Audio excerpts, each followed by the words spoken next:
See, if you were right and they do plan to destroy Munzo, this could certainly be an aspect of their little new base here, is like new Munzo.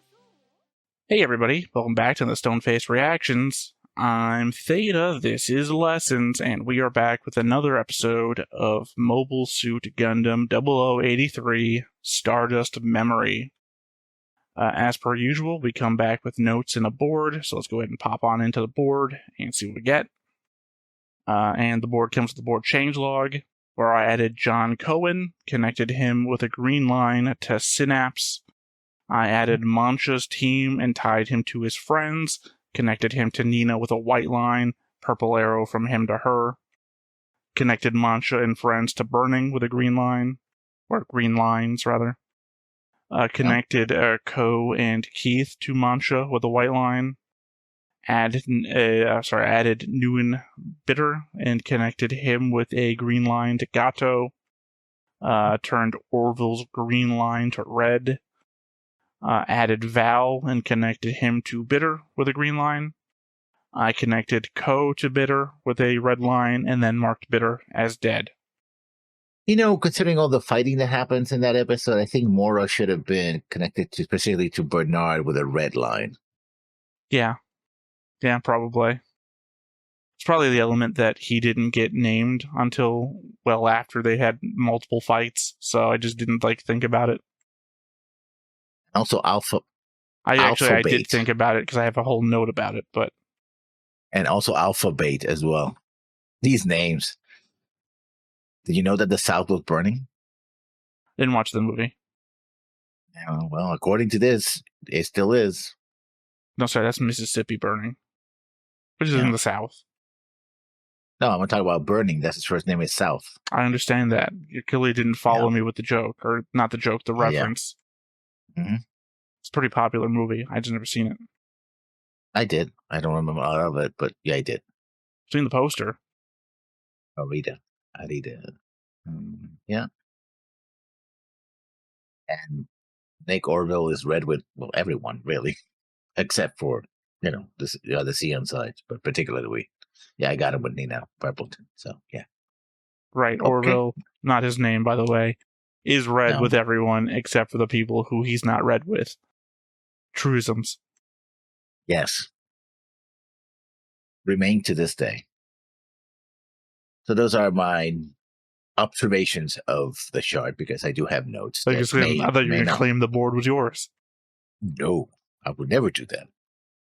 That would be silly and a blatant lie. And I can be silly and blatantly lie, but I don't feel like doing that today. So, yeah, the board's still yours.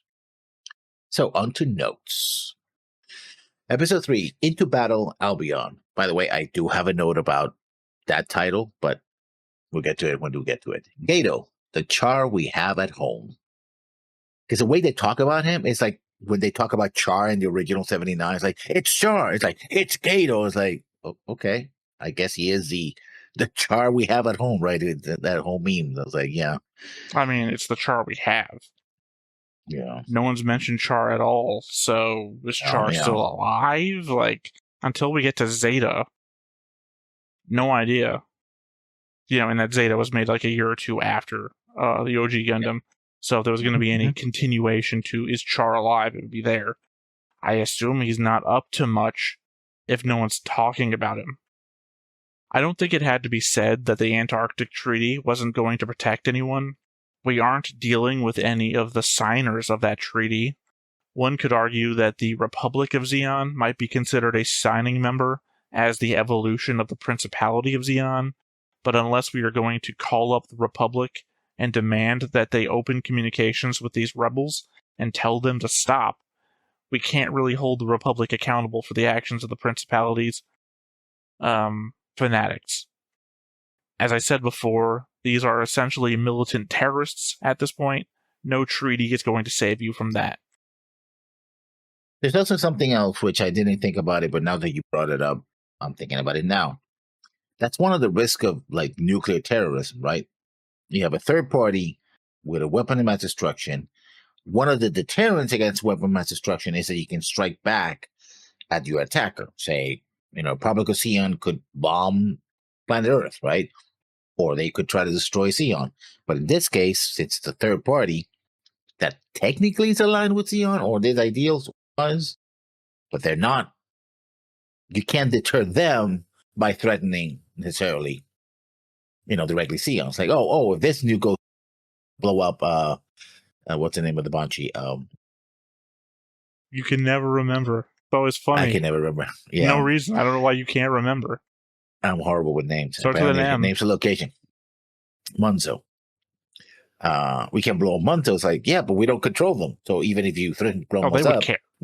They would care. Well, they want Zeon to thrive. They're doing this for the benefit of Zeon. So they would care if Munzo was destroyed, because otherwise, what the fuck are they doing? The threat would still work. It would be the same thing as Gundam Wing. We're going to destroy the colonies back then. Yeah, but the thing is that the government of Munzo / Republic of Zeon doesn't have any control over them. It's like, oh yeah, you're threatening us, but we can't do anything I'm saying about that if you threatened Munzo and the fanatics find out about it, that would work against them. They don't want anything to happen to Munzo. Or do they? Well, I mean, obviously, I think you said you know how this ends, so that was a massive spoiler. Lessons. When did I say that? You said at the very beginning. You said, I don't remember most of this, but I know how it ends. Yeah. So you was just saying, or do they, out of nowhere, is quite clearly a giant spoiler. Stardust Memory, Operation Stardust, the destruction of Munzo with a nuke. I mean, obviously, they're also trying to get to space. If you were trying to take out Jaburo, and you had a sub that was crossing the Pacific. Just attack. Yeah. You could just attack Jaburo the long way. We're going to take a month. We're going to go around the Pacific, top of Brazil, go down. There's a giant waterway. We can plant the nuke. No, that's not how that works. You would have to go through Central America unless you go through the... No, you wouldn't. Obviously, it's closer to the northern end of Brazil than it is towards the middle of South America. You would go around. You would do a whole Magellan. You would go around. Oh, you say go over the top, and I'm like... I didn't say go over... I did not say go over the top. I said go around. Okay. That's why I said like a month. I'm assuming this is a pretty fast sub. Yeah.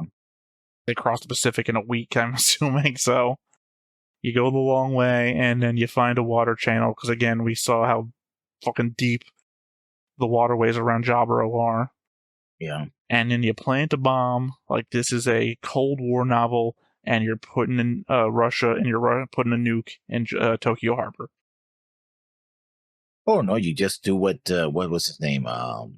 Char did. By the way, just for clarification's sake, that was not me just making up some jingoist shit on Japan. That's a literal Cold War novel I read once. Japan first strikes Russia to get the Siberian oil fields for some reason, and they have one submarine left active after that, and they put a nuke on it, and they sneak it into Tokyo Harbor. No, but this case would be try to do what Char did, which is infiltrate Jaburo the way he did, and then put the nuke inside. And just infiltrate. That's what Char did. Yeah, he went through the water channel, got through the underwater door. He did a full-scale attack. Oh yeah, true, but Char himself also infiltrated. It's pretty big. Jaburo. Yeah, you could nuke. Yeah, but you could nuke it and still not hit all of it. That's why you want to do it inside, because the explosion would carry on. You assume it's fucking big. It might not carry. I think you could do a nuclear-sized crater in Jaburo and still not hit all of Jaburo. That's how big the place seems to be. Explosions do go in the path of least resistance, so it should work. That's what I'm saying. It doesn't matter, though. Damage. What do you mean it doesn't matter? It doesn't matter. I've seen videos of underground nuke testing before. Yeah. Jaburo is... Again, you just don't seem to be getting the picture here. Jaburo is fucking massive. Well, he has 2 nukes. He can put 2 bombs in 2 places. You say that. I have a note about that later. Apparently, he might not have 2 nukes. And I'll preface this ahead of time, Lessons. I believe he has 2 nukes the same way you do. The show doesn't, though. Anyway, to my second note. This is also the. Well, I say this, but then I remember. Okay, this one requires a giant asterisk. Okay. Because we might see shows that were made earlier, but they are in the timeline later on. So I would say timeline wise as opposed to officially. Because if I say officially and I make a boo boo about it, then people will go, oh, you're wrong because this show and this show. And I don't want you to spoil. Okay. Okay. So this is also the first in the timeline Gundam versus Gundam show, as well as the first Gundam Jack show as well. Sion went from we invented mobile suits to hey, those Gundams are pretty good. Let's get one of those.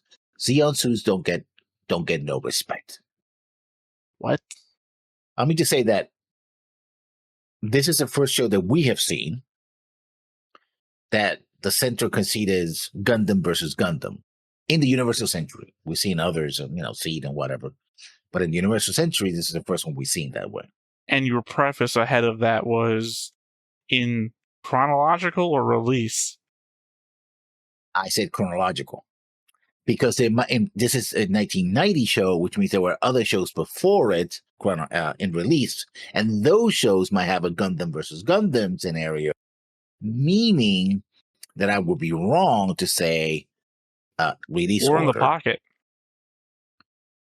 War in the Pocket didn't have Gundam versus Gundam. Oh, shoot, that's right. That wasn't a Gundam. Thunderbolt. Had a Gundam. Again, no Gundam versus Gundam. God. Because my problem is that I'm thinking about these things as though they're Gundams. Because it was like... Was it not? Wait. No, Thunderbolt was the zaku that was modified with the direct inputs. Yeah. So chronologically, this is the first Gundam versus V Gundam UC show, and not. I will not say release order.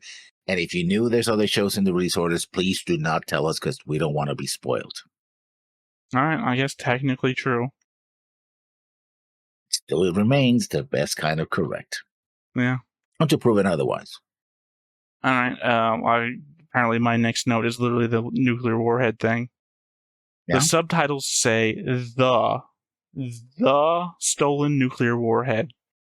But I could have sworn they loaded it up with 2 nukes. 2 launchers, 1 apiece. 1 apiece, rather. So the show is saying the stolen nuclear warhead, which is a singular term. Yeah. But I also remember they put, in fact, we made the comment that they put the warhead and then some kind of, the actual booster separately, apparently. No, we saw the thing, schematic, and it has 2 launchers on each shoulder, and it showed that both of them had a nuke. Yeah, but when they were loading, they also loaded 2 pieces, like what looked like the warhead and something else, and then loaded another warhead. I do not remember that, and I honestly don't care because it has nothing to do with this point. Just the element that we both agree that we both think that there's 2 nukes, but the subtitle says the stolen nuclear warhead. And this is just a comment on the English dub, not on the show in general. They give Ku such a whiny voice in the English dub. Didn't really notice. I did. I was like, is that? Oh, yeah, that's him. Like, okay. I mean, it's not specifically whiny. It's not a Shinji.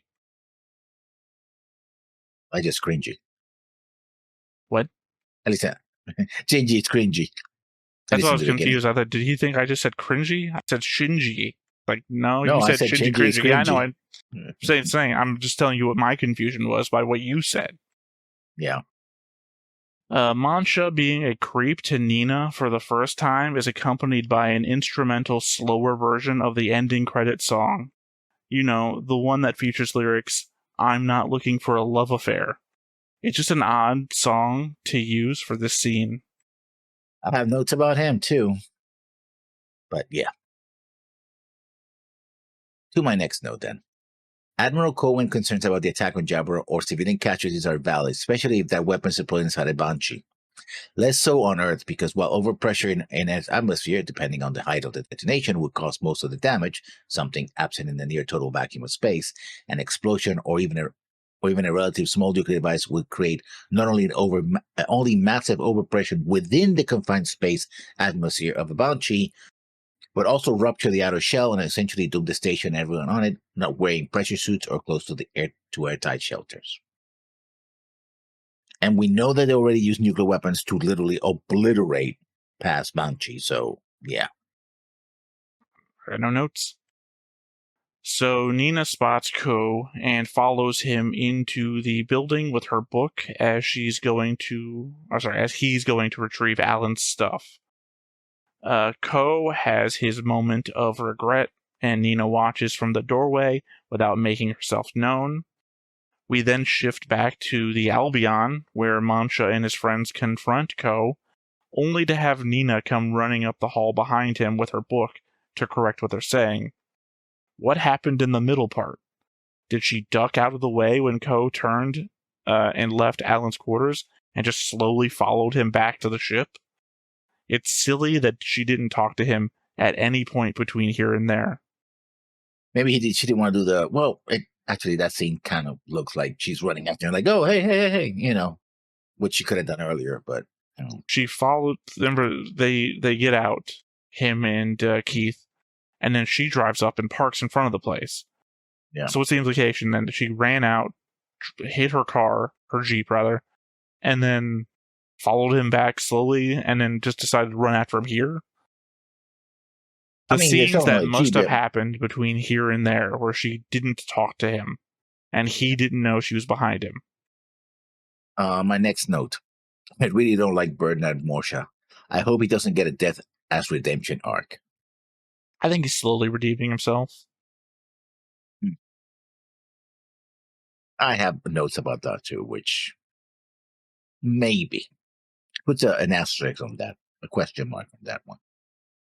One pilot is a rookie, the other is a veteran. Neither can hit a target in 3 minutes while both spray and praying.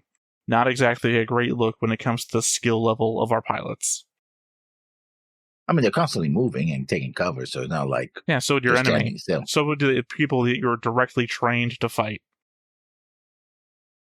And they both make notes. One of them is a rookie. The other one makes note that how fast the Gundam responds compared to what he's used to. So, upsetting technology. As you always say, someone with better technology should have the advantage. I haven't said that in months. But you still said it. I don't disagree. I'm just saying I haven't said it. You're saying I always say that. I don't always say that. I haven't said it in months. Hasn't been a thing since Gundam Seed. Yeah. No, actually, I think you said it during Thunderbolt. Well, no, I didn't. It's not a thing in Thunderbolt. In the future, everything will work with floppy disk. I mean, we've already commented that they're not floppy disks. Yeah, well, they're more like... they probably were floppy disks back then, only because they didn't have the conceit of future stuff looking like floppy disks. Mm-hmm. To your next note, then. Lucky that they both got 1 week of solitary, and 1 week is exactly the amount of time Gato needs to get to the Africa base. Writers reminding the clock, I guess. Well, also it's convenient because then when they are out about in Africa, we're like, shouldn't they been in the prison, because of it? And like, no, they spend the week going from there to there, and now they're free to operate. So actually, somewhat clever from the writers' point of view. Is it? Not it's clever at all. Clever. Not incredibly clever, but somewhat clever. No, it's literally just saying, hey, I can't think of anything these characters should do for a week. That too. You skip to the because next otherwise week. It would be just these characters, because we know what Gato's doing for a week, sitting in a sub. The readout of the 0-1 diagnosis shows in the upper left corner that Ku matches the ideal stats of a Gundam pilot. Of an ideal Gundam pilot. He almost does. There is some discrepancy there. I looked at it too. I didn't make a note about it, but I looked at it, because you're talking about when she's first looking at the thing, before she has her book, in fact. I guess she prints it all out. That there's the ideal, and then next is Pilot 1, and they look almost alike, but I stare at enough Audacity sound shit. that looks almost exactly like that. I'm like, oh, that's pretty close. Pretty close, which is why she focuses on it. It's like, oh, this is probably the best I'm ever going to get. She said, staring at Manchu. Someone's fan fiction. It's a porn stash. Yeah. Unless you are the stereotypical jock from a poorly written movie, I don't know how you could side with these pilots. The fight in the hangar bay is literally a woman tired of sexual harassment and a bunch of guys angry that they are getting called out about it. The show couldn't be egging me on more to wanting to see these guys lose any harder. It's certainly not helpful that Burning is clearly only barely restraining himself from being one of them. We got a line calling him a pervert too earlier, so he was clearly like this before, and the moment he steps out of the earshot of everyone, he laments that he'd like to cut loose as well. Yeah. I don't disagree with any of that. I want the Fetties to win. I want Ku to win. I want Nina to win. I want the crew of the Albion to win. I don't want those three assholes to win, though. Well, I want Zeon to win, obviously. Your Fetty side, I'm Zeon side. I have to root for my boys, even though they've been given the roughest hand possible. Number 8, my next note. Keith really doesn't want to fight anymore. You might want to put an order for reassignment. Oh, wait, we have a limited cast, so it sucks to be you. He volunteered to be here. On the base, but then it was like, oh, we're going to go. No, because he literally in the base, like, I guess we're not going to fight anymore. I'm going to volunteer to be on part of the reconnaissance unit. And then Keith is just still there. There's no reason he should have been on board the ship. He could have apparently stayed on base and helped rebuild or whatever the fuck they're still doing there. He followed Ko, which implies then that he volunteered with Ko. But when the 014 was talking to Burning in the bed, he was like, oh, so it means that we don't have to fight anymore? Like, he was like, yeah, thank God. But then have Ko go like, well, I'm going to volunteer. He's like, are you serious? Do you want to do that? Because that's not a good idea. Explain to me real quick. Who the hell is 014? 014. 014. Sorry, I got you now. Yeah. You said I heard 014, and I'm like, what the fuck is that? It's Moshe and the other asshole. I know what you're talking about. Yeah. You were commenting on their name. Alpha, Bait, and other guy. Yeah, Sun and Burning. Yeah. South Burning. No, the other guy. What's the other guy? Let me see. Alpha Bait, Brennan Monsha. Oh, Sid. I'm talking about Sid. I didn't realize you were talking about Alpha Bait as the blonde. Sid is the other guy. Yeah. That's just, you're looking all over like you can't find him, so that's why I was saying Sid's the other guy. Is he here? Yes, he is here. God, I don't know how you still can't Adele. figure out. It's Chap Adele, right? Yeah, I'm calling him Sid. Why?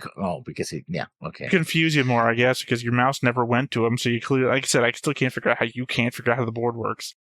All you had to do was go to Manchu and just trace a green line.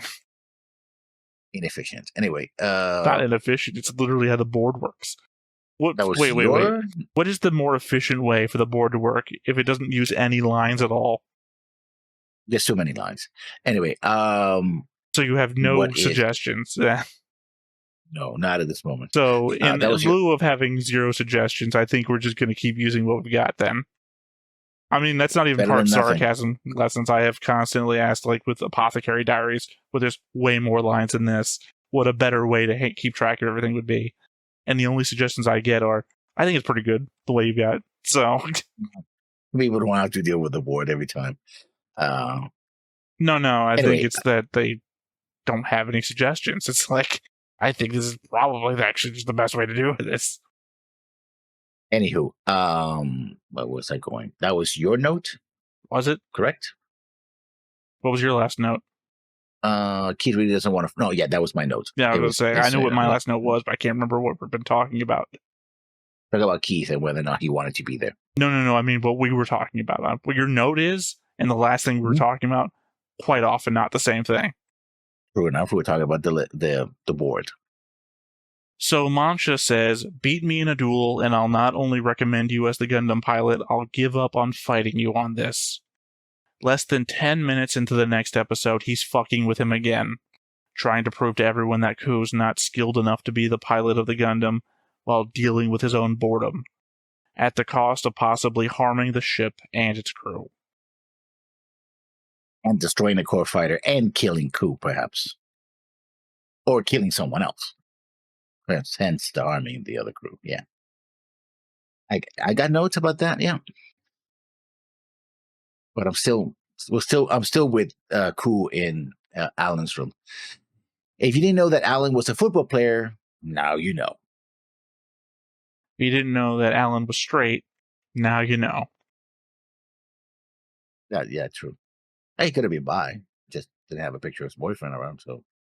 No, I think it's pretty clear that he has that girlfriend. That's one of the other pictures too. Yeah, and the picture of the naked model. Well, that was what I was referring to in the first place. And then you said he could be bi. And well, I mean, he could still be bi regardless. I just mean I'm not leaning into that aspect. Seems like he would have more pictures then. Yeah. The complicated nature of pornography and being bi. There's also the element that I would have been like self-conscious, like to be seen in the room, like, oh no, fucking Alan. And standing behind him is Nina, like, God, he loves that picture. That naked lady picture. Yeah.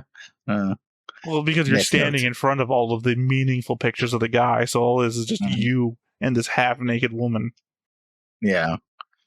Considering the sacrifice of Bitter and his men all these years later, making sure Gato got into space with Unit 2, all in the hopes that Operation Stardust would rebirth Zeon, my mind wanders to thinking if there is another Zeon base still on Earth, a massive faculty deep underwater, where after 3 years, Zeon soldiers aren't still pretending to be residents of an Italian villa, or if the place got destroyed and it's just a flooded tomb by this 3 years later point.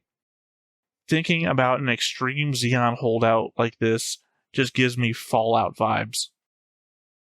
Yeah. I mean, I guess for the Zeon survivors, it is kind of like Fallout.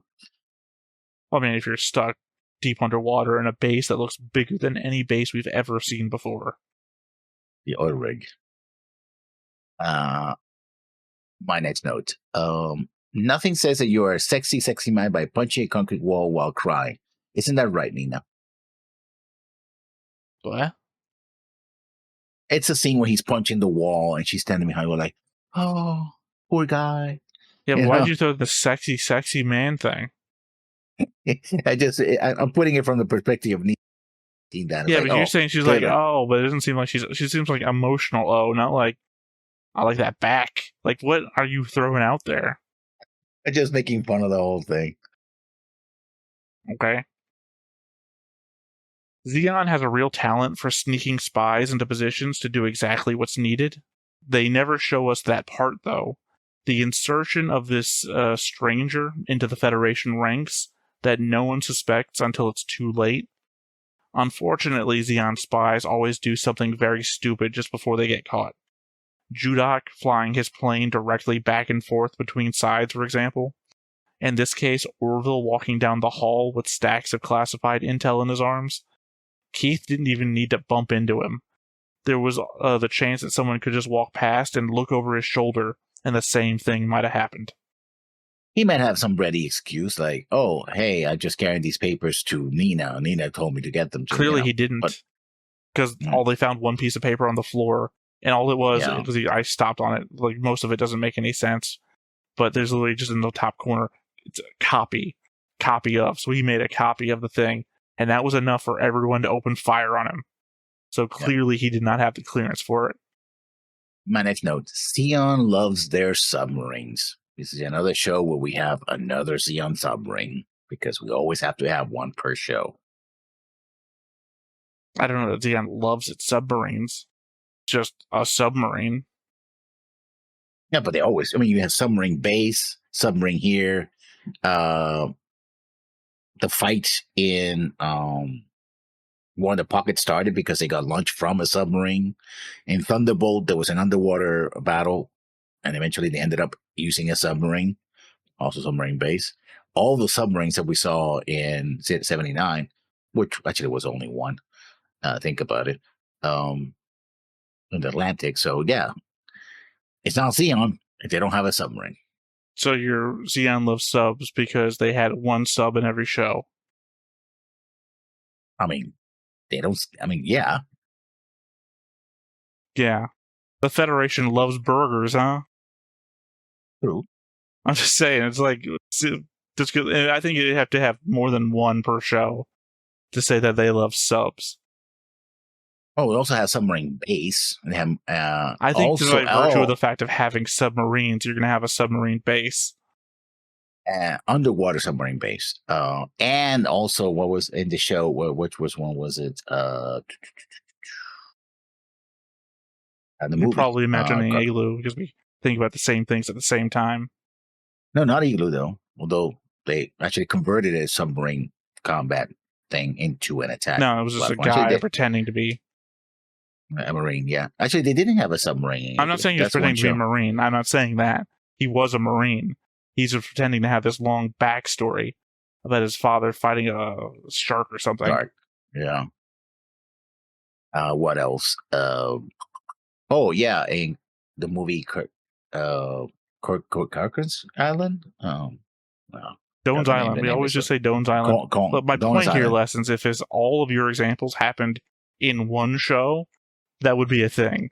But this is just one thing over every show. It keeps happening over and over. That doesn't mean anything. It does. It doesn't. This is a worldwide combat. Of course they're going to have subs. Federation probably has subs. We never seen any Federation using subs. Well, that would be fucking stupid, Lessons. Xeon loves subs so much they got subs all over the place, and your thing is, well, no, the Federation doesn't like subs. They have no subs. So they've ceded the entire battlefield to Xeon. They have the reverse air advantage. Well, have we have any evidence of Federation using subs? The only evidence we have is that they have torpedoes equipped on one of their bases, but no subs. And those torpedoes didn't work either way, so. I would have to say the evidence would be that it would just be fucking stupid if they didn't. Unless you can find me evidence of Federation subs. You know, the first thing that's going to happen is that I'm going to Google up someone eating a sub sandwich or something. And show me evidence in like a background of Side 6 from the OG Gundam. And some guy is just eating a giant sandwich. Yeah. It's like, haha, the Federation loves subs. Your next note, then. This is actually my last note. Oh, wow. And I have...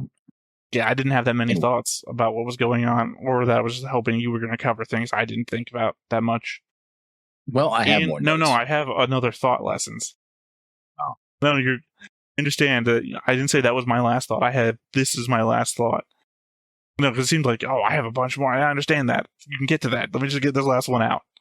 Okay, go ahead. In the sub and dub, Mancha calls the Zeeks spacemen and gets corrected that they prefer to be called space noids.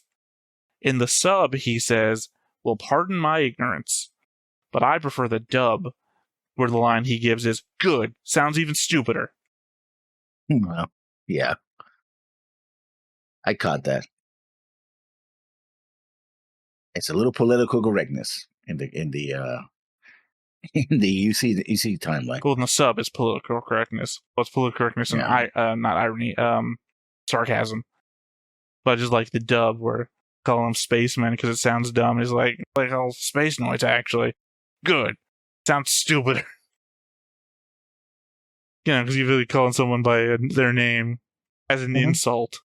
It helps you more when it sounds like it's already more insulting.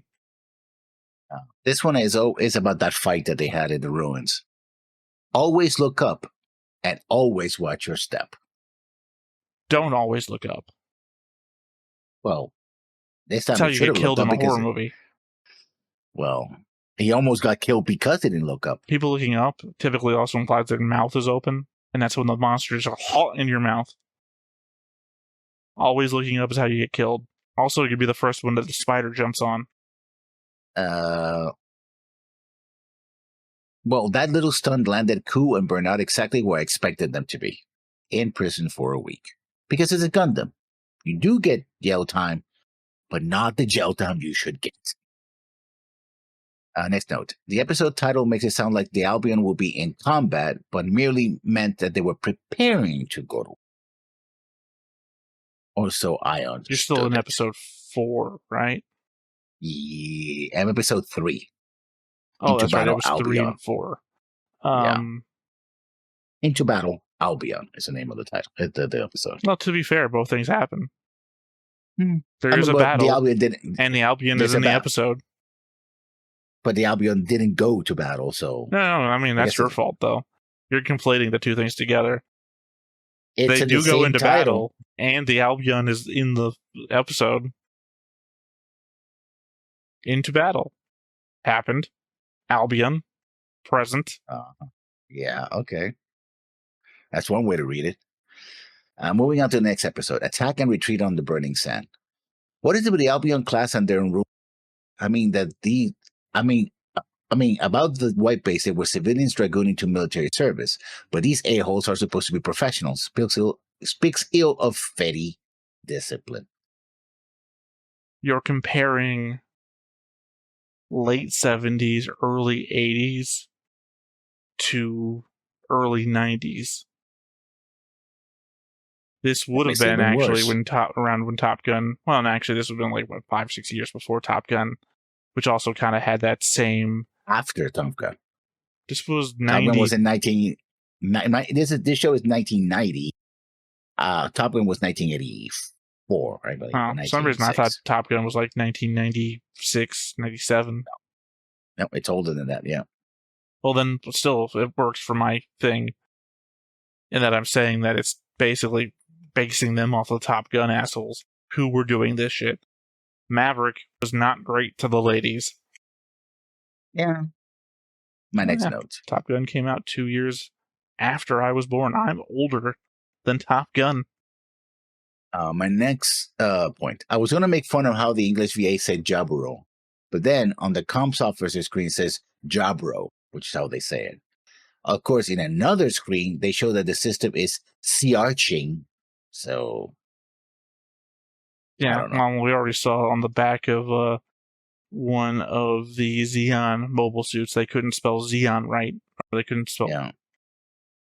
They spelled a bunch of shit wrong. Yeah. I was like, oh no, they say, because I was listening, like Jabro. Jabro? I never heard Jabro. That's Jaburo, right? Okay, sure. But then they literally, in big bold letters, Jabro. It's like, okay, they went with that. It's not their fault that they took the cues right from the animation, right? It is a prototype mobile suit carrying a nuke in the hands of the enemy, an enemy without a known thing. So destroying it would be the best answer. That goes in that conversation. Was like, yeah, they already delivered. We took hands of it. Blow it up. If you can't stop it, blow the hell up with it. And Nina's like, no, we shouldn't do that. It's like, yeah, you should. It's denied to the enemy. You can make another one. Unless you know something about it that we don't.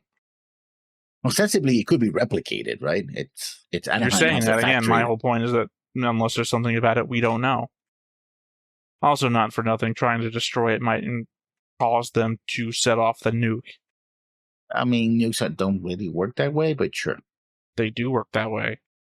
He can set off the nuke whenever he wants, I assume.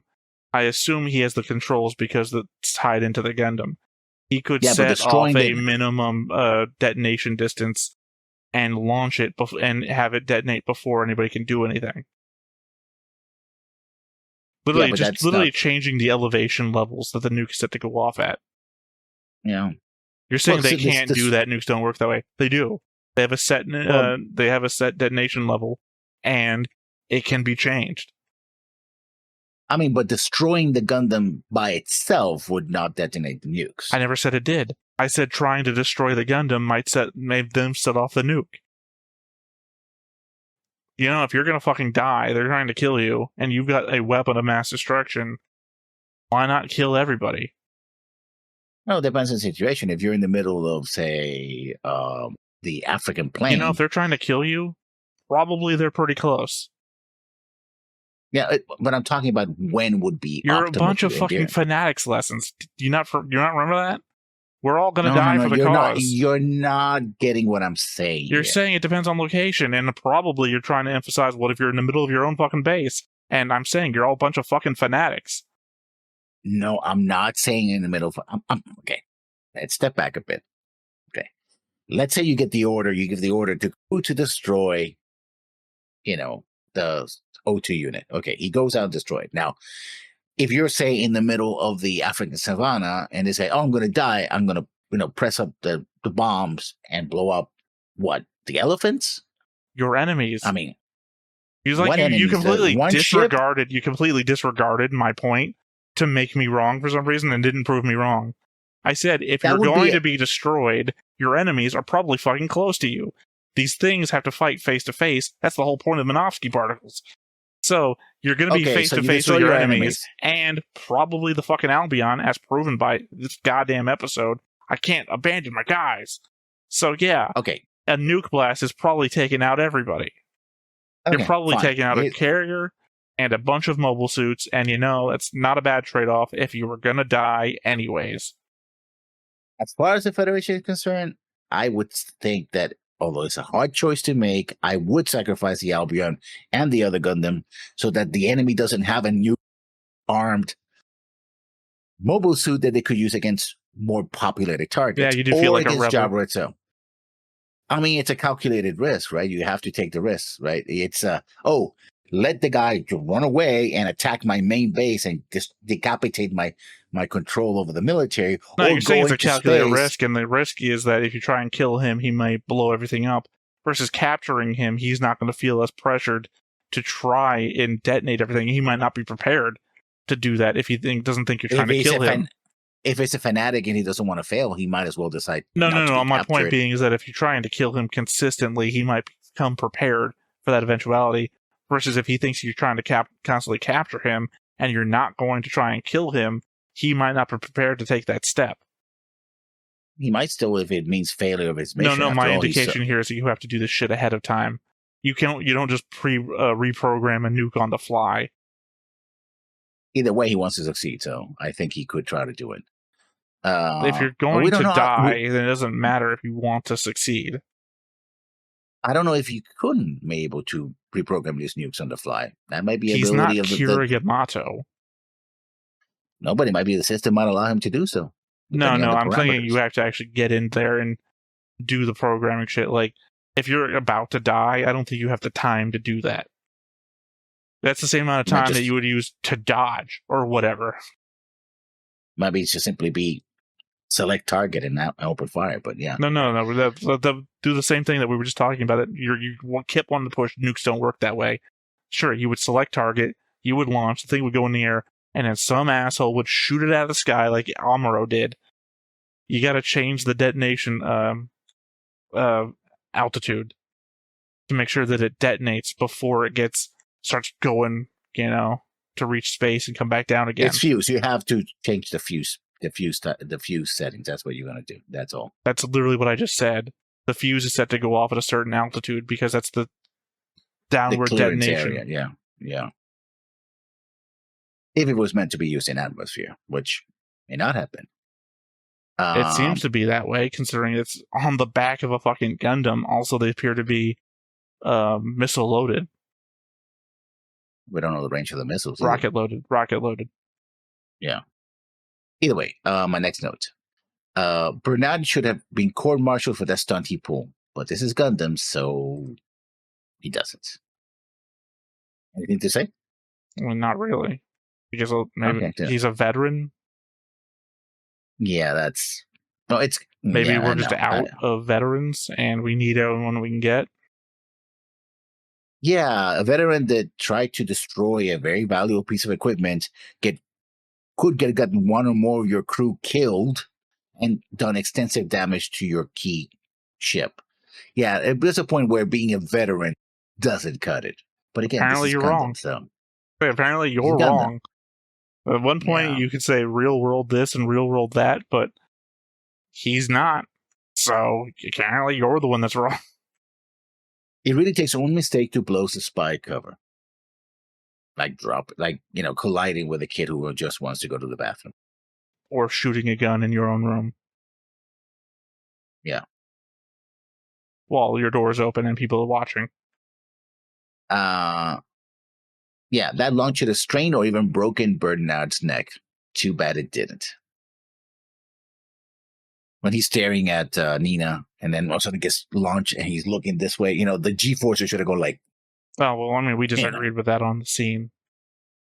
I saw it again, and yeah, definitely he was still looking Yeah, but at you're like, Elsa. he's doing that for that reason. I think he's just making faces. I don't think he was actually in a pressure situation. I mean, still we've seen people like that before, like old Mobile Suit Gundam, where Amuro would be all sorts of like fucking pass out on a launch because he would fucking mess it up. Whereas this just seemed like he was making faces. No, but that actually proves my point even more because of how much the heavy G's are. So, that he was you're assuming they're launching on the same platforms.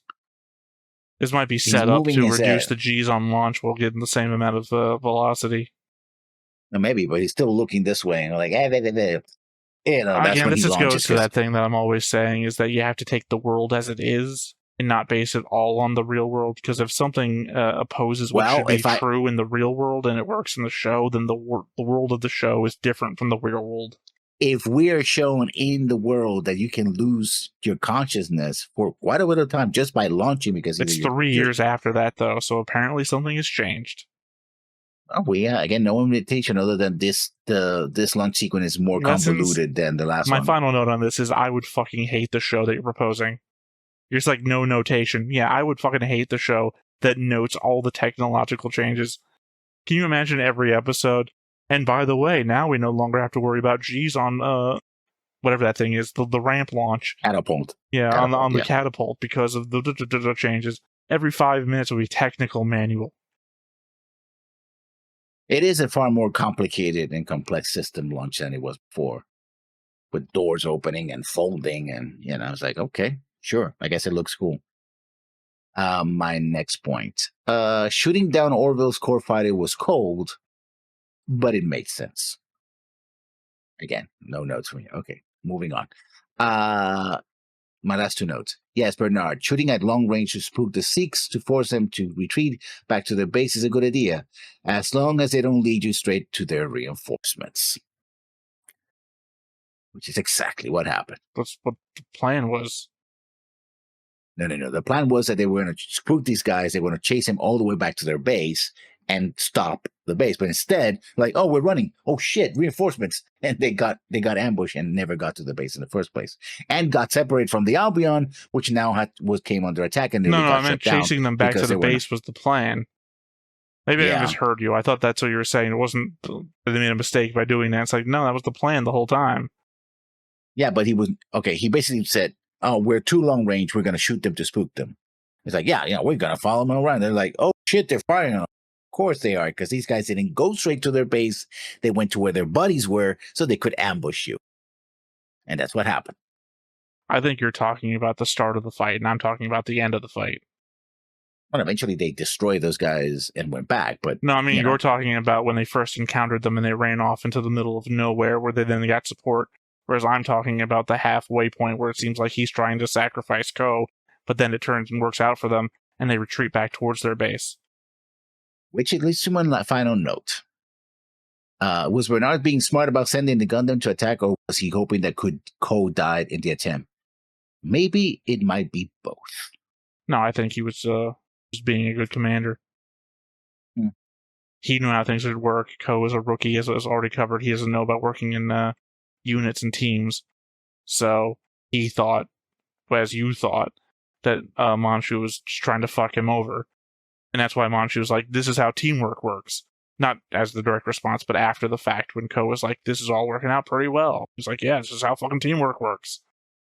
Those were my notes. That was my point before about him slowly redeeming himself, because I think that was the beginning of redemption. Towards Ko, obviously, not towards all the women. Yeah, maybe. Depends on what happens next. Well, of course. Obviously, if he kicks a baby down the hallway, then all bets are off. But I think that's life lessons. Life is that way. Life is always what happens next. Start breaking into the Rocky Balboa speech. Life knocks you down, but you keep standing up. It's not about how hard you hit, it's how hard you hit, you can take. You know, obviously I'm slurring my speech, but not too different from Sylvester Stallone. Or his coach. He didn't have a coach in Rocky Balboa. He is the coach in Rocky Balboa. I'm talking about Rocky, the first movie. I'm talking about Rocky Balboa, where the speech comes from. What's his name has been dead for a number of movies by now. Yeah. I mean, by Rocky Balboa, but he's been dead for a number of movies. In the Rocky movies as well. Yeah. What, 5? When Mr. T is around, I think that's the movie he dies in. Actually, I'm anyway. Rocky 3. Yeah, Mr. T is 3. It's 3. No, it's 4. Is it 4? Because 3 I think 4 is Drago, isn't it? I'm not sure which one is which. That's what I'm saying. That's why I didn't think it was 5, because Mr. T comes before Drago. I think 5 is actually, what's his name, street fighting guy. Anyway, nothing to do with this. So I think we should go on to the episode then. But before we get started, make sure that you hit the like button, hit that subscribe button, comment down below to feed that algorithm. On top of all that, if you want to watch more shows like this, unfiltered, uncensored, and uncut, as well as some early access stuff, you can check it out over on the Patreon. It's just $5 a month, but hey, no pressure. There's zero pressure in order to do that. It's just a little bit of extra support, and it would be greatly appreciated. Yeah, that very much looks like the Prince of Malacca. I do enjoy that you looked it up ahead of time and still took you a minute to remember. Oh, now they're wearing spacesuits. Interesting.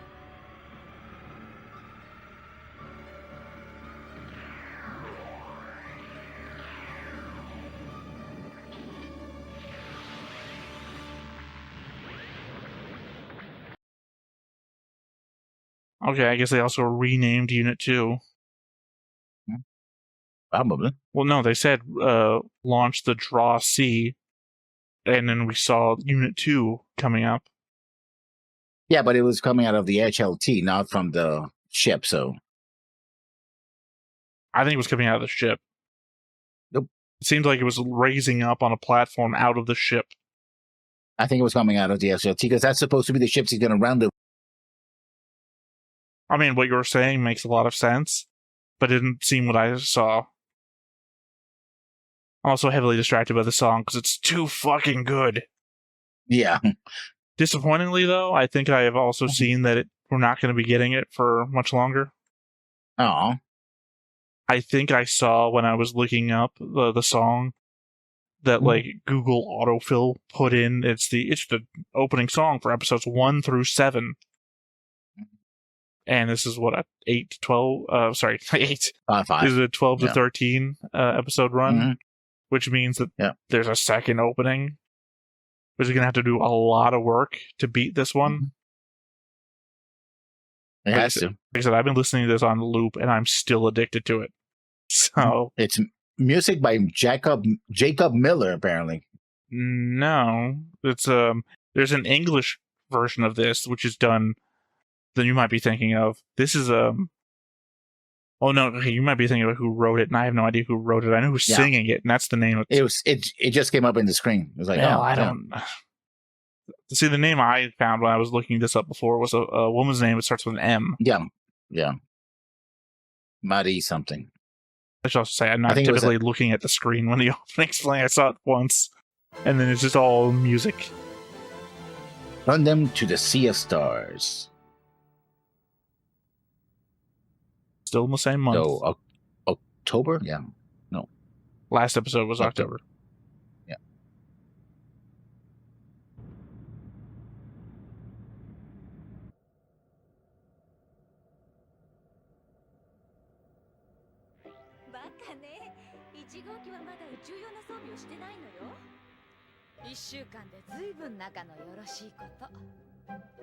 Of course, they're essentially the love interests. Yeah.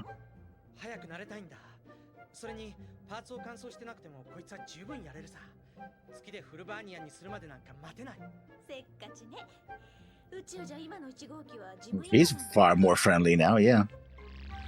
Well, she saw him as weakest.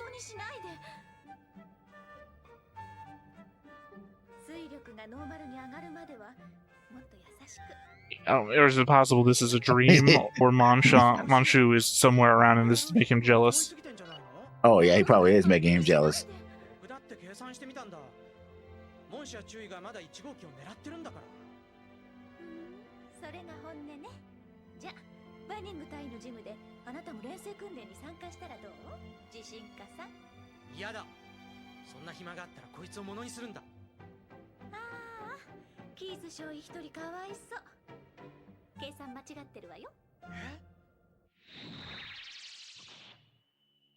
I mean, if Keith really loved some big women, he got some people who need some love too.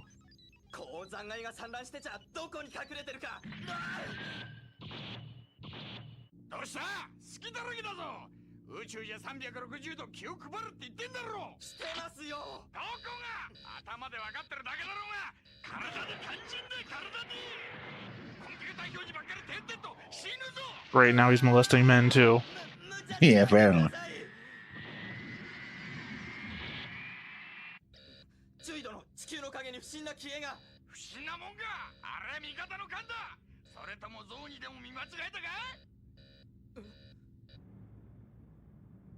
No, those are not your ships.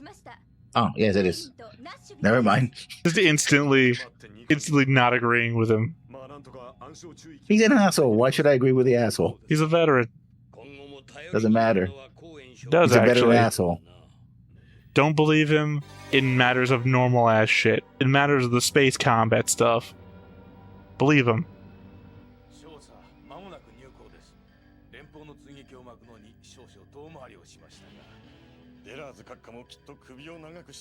Admiral Delos.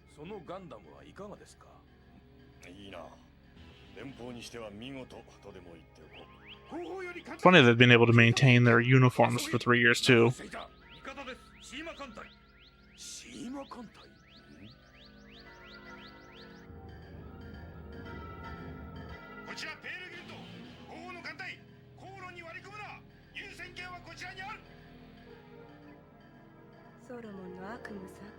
Hello, nurse.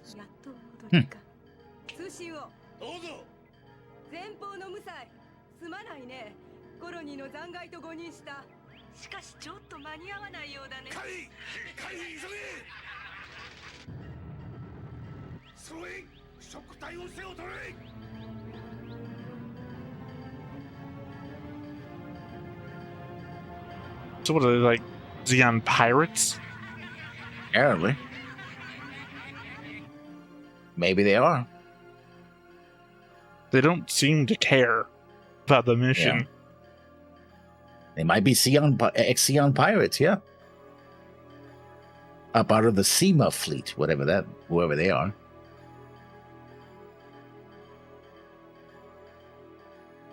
I mean, it seems clear that the Xeon Rebel forces aren't all one thing. They're a bunch of disparate units, so different fleets could be different things. It just seems like she's doing her own thing out there. Yeah. And putting that half cape to good use, huh?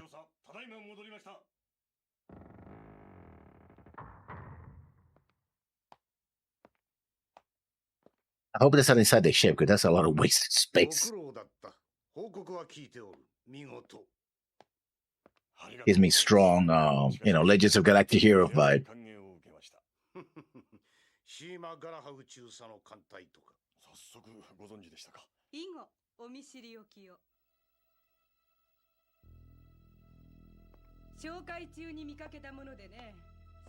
Well, not literally, though. We really tried to avoid one another. Yeah.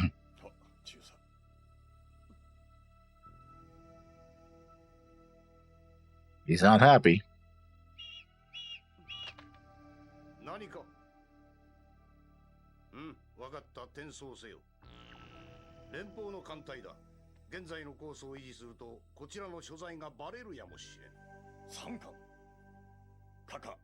Also, why does he have a red collar?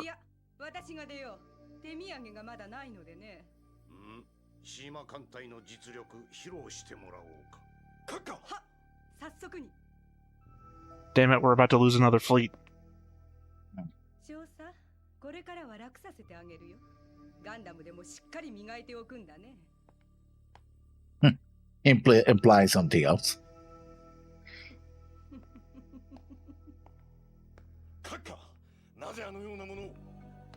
お前の留守中にシーマを加えたのはすまなかった。しかし俺ば反対したであろう。はい。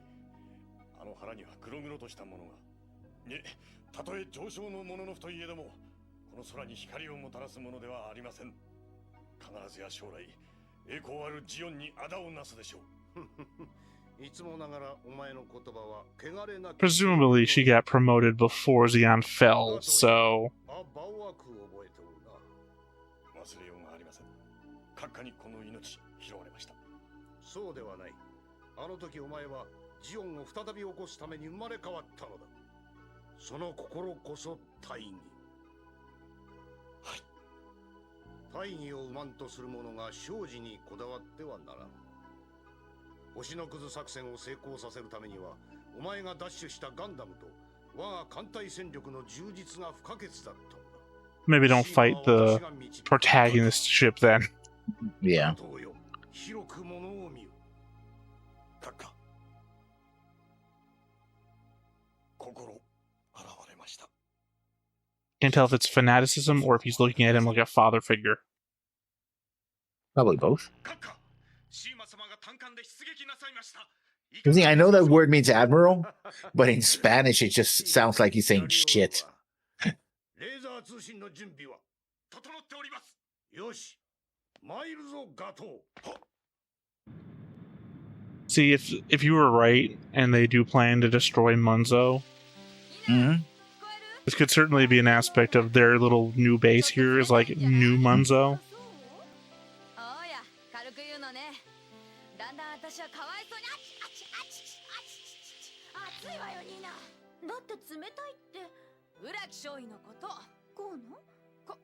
Okay, we have the obligatory shower scene.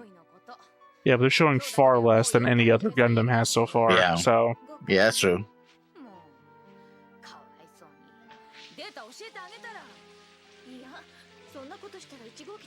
Man, certainly a design for a shower head. Having your light surrounded by. Yeah. とにかく月のアナハイムでコアファイターから乾燥しないと絶対ダメよ。ちょっと聞いていい？何？改まって。ガンダムとウラキショウ、どっちが好きなの？ Not the Gundam. いやね。Obviously. 決まってるじゃない。 Yeah. 乾燥したガンダムはもっと素敵になるわ。力強くてスピーディーで。こうはダメね。ちょっと優しくすると甘えて付きまとってきて。彼ぐらいの年の男の子はそうなの？モーラって詳しいのね。さ、でもここじゃウラキショイは希少価値ね。Yeah, considering what we have to work with. ばっかりなんだから。どうぞご用心なさい。あちあちあちあち。 Oh, he was there outside. Oh. I was about to wonder what Keith was doing in the ladies. No, it demands. I understood lessons. I didn't tell left from right. Say Yeah. till they zoomed out though, it was the same door. There he is. No carrot. ニナ、スロットル相関曲線部分だけに絞れたんだ。ここが問題だったんじゃないか。ほら。 He's such a geek, and he doesn't get. じゃあ、この人参あげるから。そういうことじゃないわよ。いやー、ニナさん、こんなところにいたの。 I guess she got upset by the shower conversation. ヘタッピーの訓練が忙しくてに。すみません。お仲間は？あとの二人は待機命令中でね。なんせ臨戦態勢ですから。 Oh, there goes the. お仕事充実していて何よりですわね。それでお忙しい方が何のご用かしら。月に着いたら1号機をフルチューンするんだろ。そしたら俺がパイロットをやってやろうと思ってね。お言葉ですが注意。うるせえ。一度ぐらいの勝負で勝ったからって。 And I'm completely going back on my word about all of this. Yeah, I told you. データを取らなきゃならないんだろ。半人前のやつに扱わせて壊されてもしたら責任問題だぜ。自分は壊したりしません。お前宇宙の実践経験したことあるのか。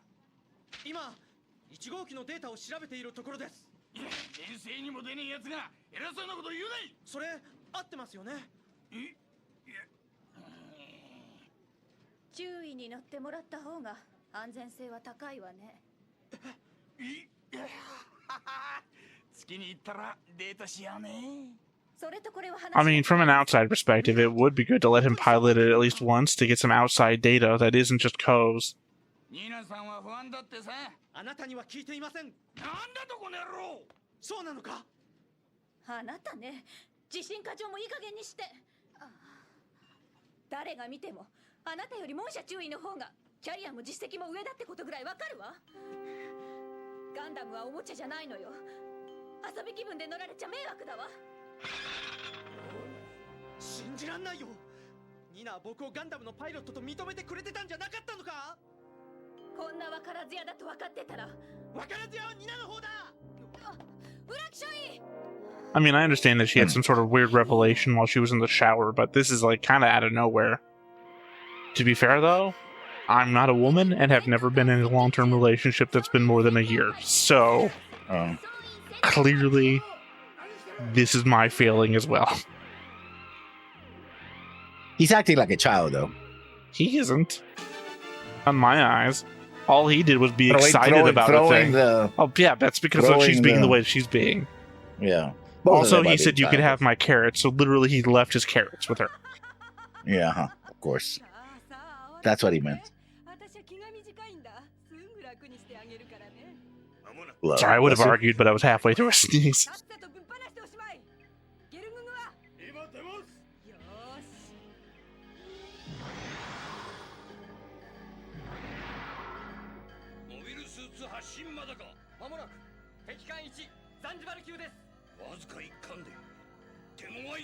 Or a stupid one. I mean, the Zanzibar class was the one that Char had that had the missile. Doesn't matter. Yeah. It doesn't mean it's the best. We know which one's the best. It's the center of their home base network thing right now.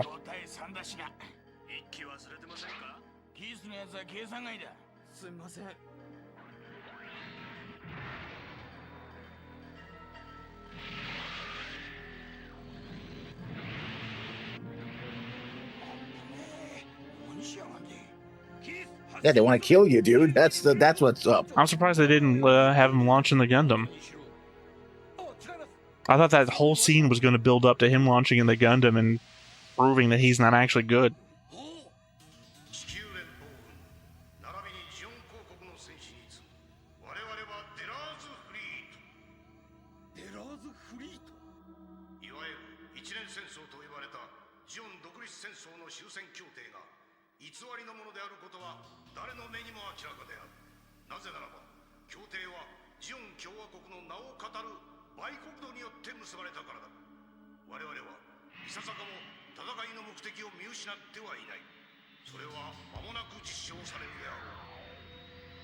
I mean, we brought up before, what did people think of Dagwin's second in command, who would have been the guy to sign it? A traitor.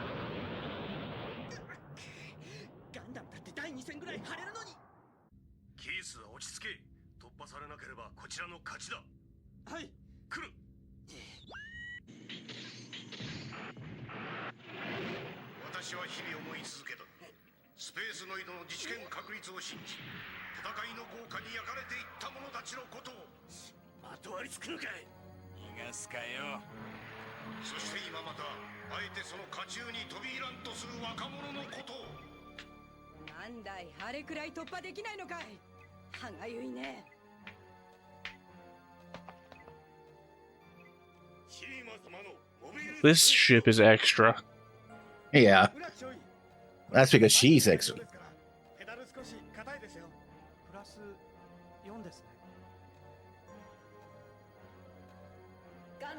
ちゃじゃないのよ。遊び気分で乗られちゃ迷惑だわ。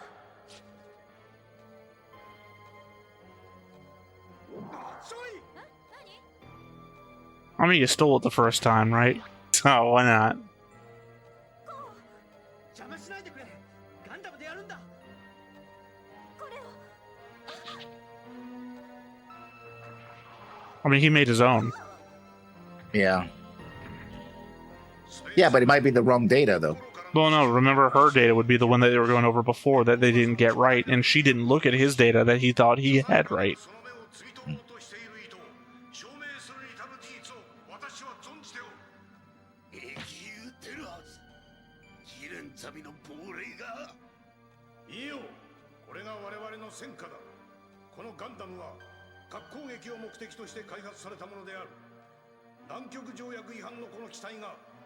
True. I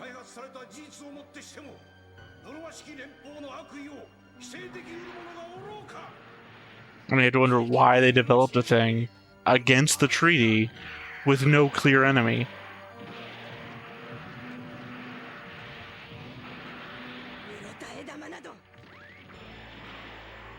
Oh, she's a pilot too. Yeah.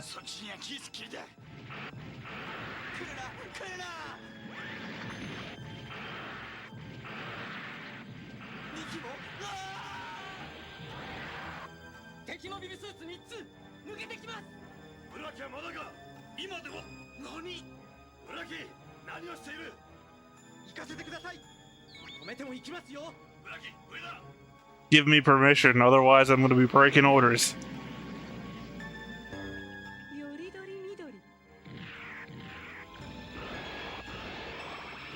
Those never work.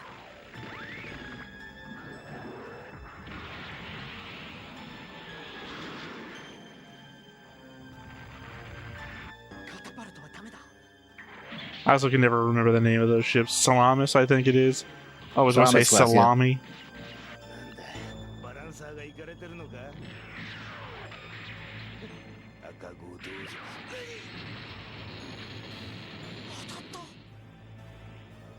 Did you? Yeah, I mean, to be fair, we got no production facility anymore.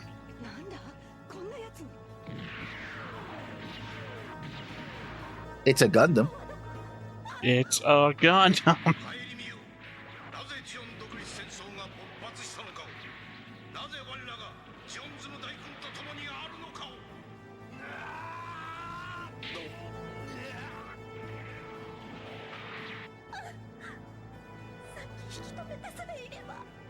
Yeah, Gunnar, he likes the Gundam more than anything.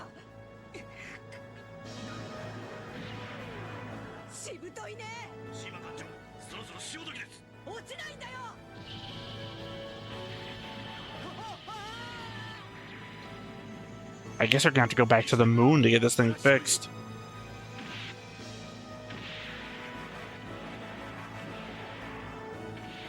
Now Burning dies? No, he doesn't.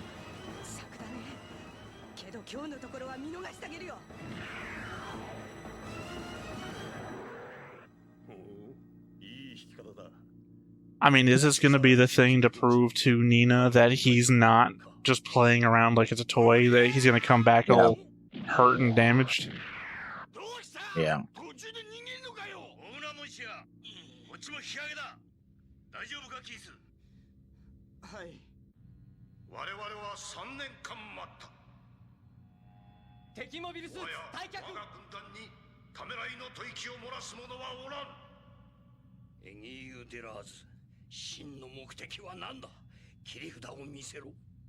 Well, he's in the middle of talking. I'm sure he will. Yeah.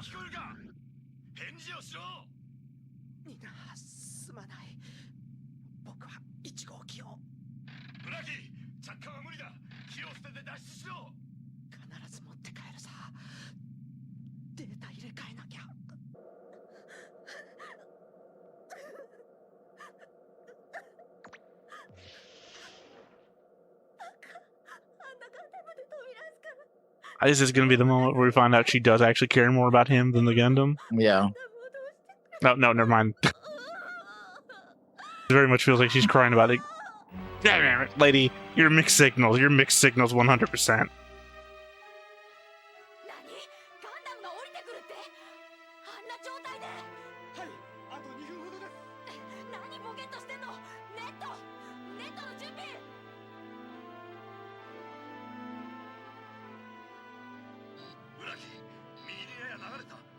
I mean, maybe have the GMs guide him in. 了解。ニナの言う通りだ。バランサーを中心に。必ずアルビオンへ。ツッコミが急だぞ。気を下へ流せ。来るぞ全員退避。ニナ。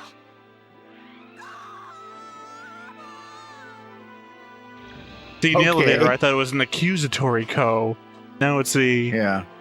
cry out for Ko.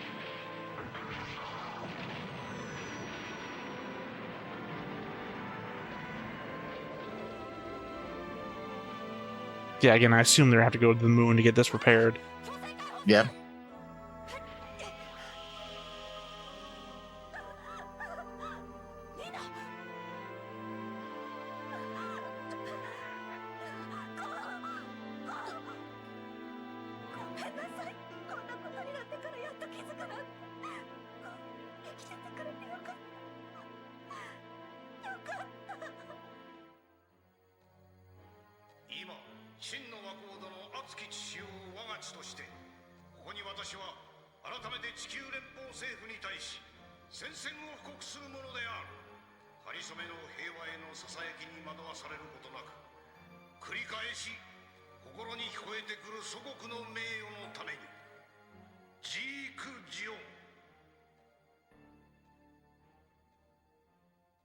Damn, my God, you're supposed to do it more than one time.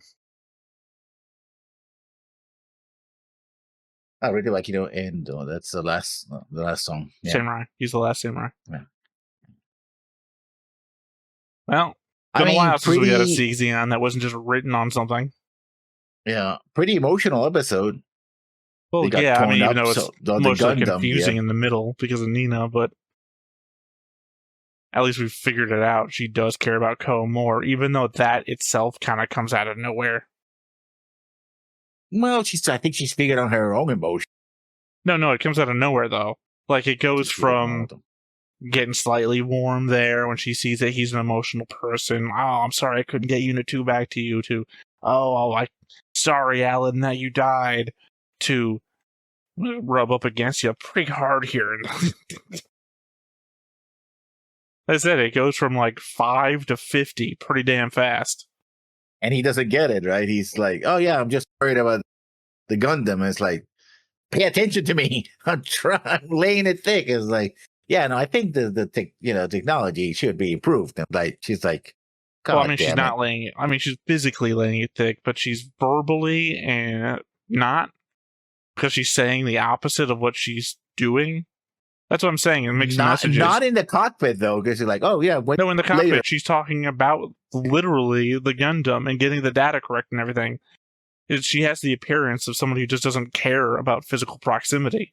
Not that she's, like, laying it on. It's 100% mixed messages. Yeah. I would go with the physical, because literally she's putting Yeah, you know what that gets you? Lessons. Sexual harassment lawsuit, because it turns out she didn't read the same thing that you did. She just didn't have any proximity problems. And then suddenly you start hitting on her like Manchu, and fuck. Well, if you hit anybody up with like Manchu, yeah.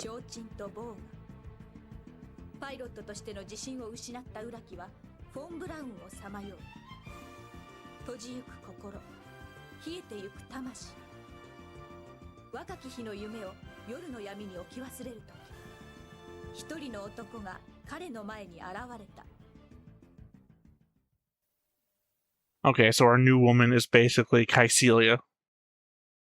Yeah, but actually someone who goes there and fights, basically. Well, no.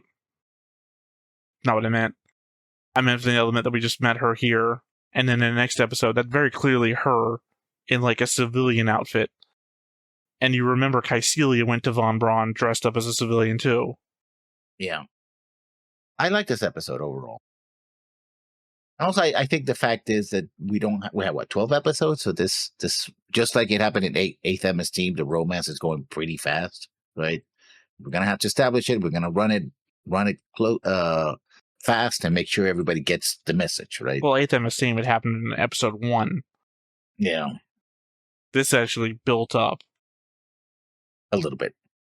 I mean, clearly a diagram that goes like this, and then exponentially gets faster. When eighth episode was like,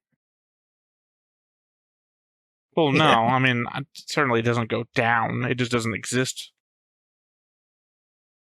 I mean, it's off screen. Like, it goes up immediately and then plateaus because they're not on screen together. And then up again, plateaus. 8th MS Team is a bunch of steps. Yeah. This is a ramp. A takeoff ramp, basically. I say it's more like a cliff. We just haven't seen the top of the cliff. Or the way down. No, we have seen the way down. It's a cliff. No, but you're not sliding backwards. You would either forward. No, it's a cliff lessons. You start at the bottom. The bottom is before the romance starts. It's a cliff. It goes. Whew. Yeah, but you don't looking backwards, so you want to talk about coming down on the other side. You can't be at the bottom of a cliff lessons. You're saying you don't look backwards. You're looking up at a cliff.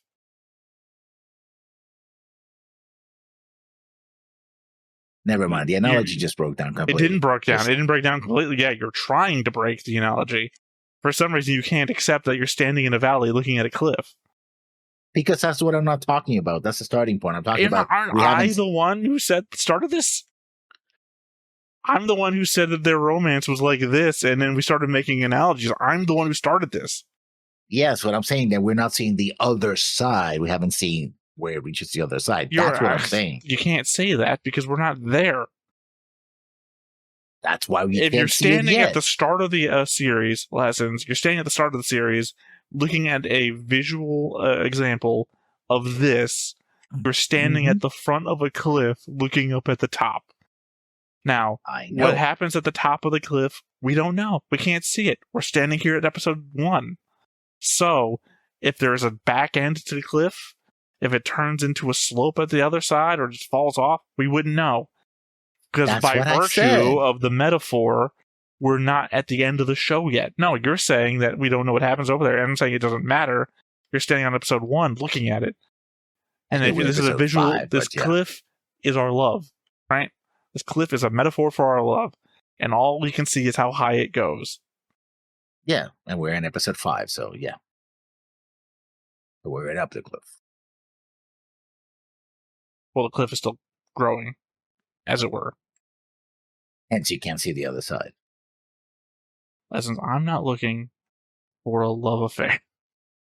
No, thank God. Or a one-night stand. No, thank you. I need to hold you close, baby. Okay. I think we're done with this episode, and we should move on. Thank you, everybody, for coming, and as always, we'll see you later. Bye. Hey everybody, thanks for watching another Stone-Faced Reactions. If you have an idea of another video we could go ahead and watch, go ahead and put it in the comments down below and we'll add it to the wheel. Be sure to like, comment, and subscribe, and let us know what you thought about this video and what parts you liked. And until then, we'll see you next time. Is this too goofy?